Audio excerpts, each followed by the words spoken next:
نہیں میرے آقا جنگل جو گزرے نا تے گھرنی پھسی ہوئی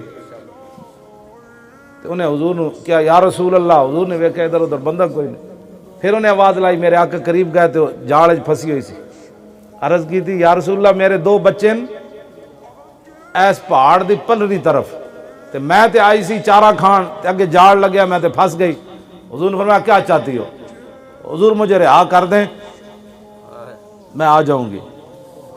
ہوں جڑے درود شریف نہیں نہ پڑھ دے انہاں واسطے اس ہرنی گل کے کیتی، ہرنی حضور نے فرمایا جی تو نہ آئی تے پھر تے پتہ ہے اس ہرنی نے کیا انہیں کہا یا رسول اللہ جی میں تواڈے فرمان تے مطابق وعدہ کرن تو بعد نہ آئی نا تے میرے اوتے اس بندے جتنی لعنت ہوے کہ جدے نام سامنے تواڈا نام لیا جائے تے تواڈے تے درود نہ پڑے جائے۔ ہرنی بھی لعنت پا گئی انہاں تے جے حضور دا نام آوے تے جتیاں چک کے مسیتیوں نس پوندے۔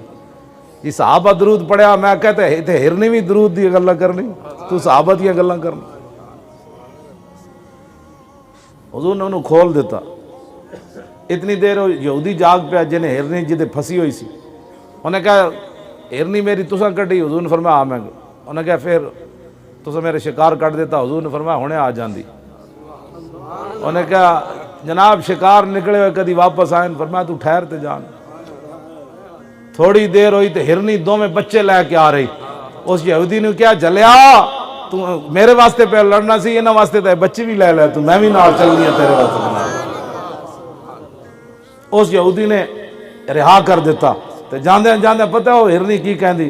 قاضی ایاز نے شفا شریف وچ لکھیا جب حضور نے فرمایا انہیں بھی کلمہ پڑھ لیا یہودی نے بھی، تے حضور نے فرمایا چل تو رہا ہے، تے جاندے جاندے کہندی سی میں گواہی دینی ہاں تسی اللہ دے رسول ہو، میں گواہی دینی ہاں، میں گواہی دینی ہاں تسی اللہ دے رسول۔ ہاں نستی بھی نال جاندی سی نال کلمہ بھی پڑھتی جاندی سی۔